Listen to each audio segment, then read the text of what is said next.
Shorten Tamil High Speed 150 words per minute. November 1980 10 seconds 5 seconds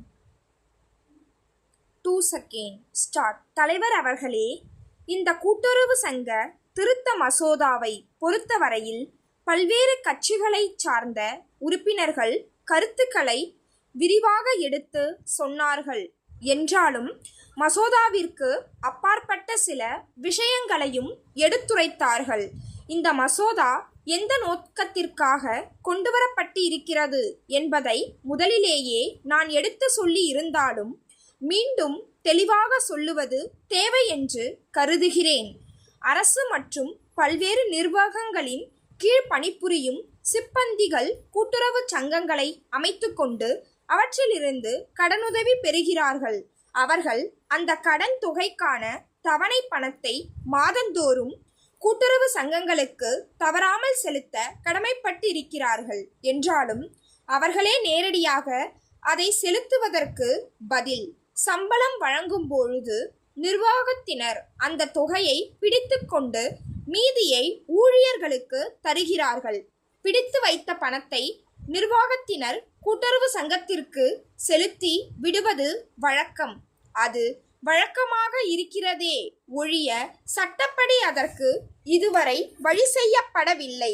ஆகவே தான் ஊழியருடைய சம்பத்தை எழுத்து மூலமாக பெற்றுக்கொண்டு இதனை சட்டபூர்வமாக ஆக்க வேண்டுமென்று இந்த திருத்த மசோதா கூறுகிறது.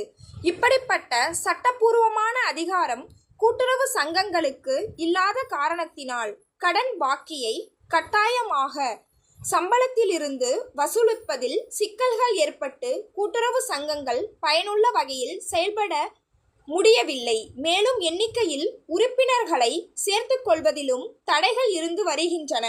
இந்த நிலை நம் மாநிலத்தில்தான் இருக்கிறது. பிற மாநிலங்களை பொறுத்தவரையில் கூட்டுறவு சங்க திருத்தச் சட்டம் திருத்தப்பட்டு சங்கங்களுக்கு சேர வேண்டிய கடன் தவணையை சம்பளத்திலிருந்து பிடிக்கும் செய்து கொள்ளலாம் என்று சிப்பந்திகள் எழுதி கையெழுத்து போட்டு கொடுத்துவிட்டால் நிர்வாகத்தில் உள்ளவர் அவ்வாறு பிடித்தம் செய்து கூட்டுறவு சங்கங்களுக்கு கொடுத்துவிடும் முறையை செயலில் இருந்து வருகிறது.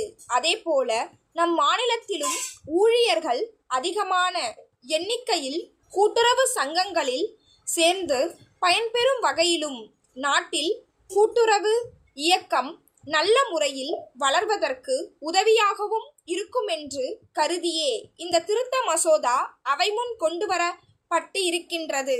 சேலம் தொகுதியை சார்ந்த உறுப்பினர் சொன்னது போல இன்றுள்ள கூட்டுறவு சங்க விதிகளின்படியே எந்த ஒரு தொழிலாளியின் அடிப்படை சம்பளத்திலிருந்து 50% மேல் வசூல் செய்ய முடியாதபடி வகை செய்யப்பட்டு இருக்கிறது என்பதை இந்த நேரத்தில் உறுப்பினர்களுக்கு தெரிவித்துக் கொள்ள விரும்புகிறேன்.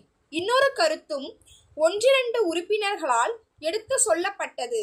அதாவது நிர்வாகத்தில் இருப்பவர்கள் ஊழியர் சம்பளத்திலிருந்து தவணை பணத்தை வசூலித்து கூட்டுறவு சங்கங்களுக்கு கொடுக்காவிட்டால் அப்படிப்பட்டவர்களுக்கு தண்டனை கொடுக்க என்ன வழி இருக்கிறது? நிர்வாகத்திடம் இருந்து தொகையை வசூல் செய்ய என்ன வழி இருக்கிறது என்று கேட்கப்பட்டது. இதற்கு கூட்டுறவு சங்க சட்டத்தின் 10வது பிரிவில் வகை செய்யப்பட்டு இருக்கிறது. ஒரு கூட்டுறவு சங்கம் சட்டப்படி நியாயமான கோரிக்கையை விடுத்து அதை நிர்வாகத்தினர் நிறைவேற்றாவிட்டால் அது தவறு என்று குறிப்பிட்டு இருக்கிறோம். சாதாரணமாக நிர்வாகத்தை நடத்துகிறவர்கள் சட்டப்படி நியாயமாக நடப்பார்கள் என்று எதிர்பார்ப்பது தான் ஒரு சட்டம் கொண்டு வருவதன் அடிப்படையாகும். அவ்வாறு சட்டப்படி நடக்கவில்லை என்றால் அதற்குரிய தண்டனை என்ன என்பதும் மேற்படி பிரிவில் குறிப்பிடப்பட்டு இருக்கிறது. இதையும் மீறி யாராவது இதில் தெருக்கடியை ஏற்படுத்துவார்களானால் மீண்டும் சட்டமன்றத்திற்கு வந்து திருத்தச் சட்டம் கொண்டு வந்து தீவிரமாக மாற்றம் செய்து கொள்ள வேண்டிய நிலைமை ஏற்படும் என்று கூறி இம்மசோதாவை அவையினர் நிறைவேற்றித் தர வேண்டுமென்று கூறி என்னுடைய உரையை முடிந்து கொள்கிறேன். Stop. Please subscribe my channel.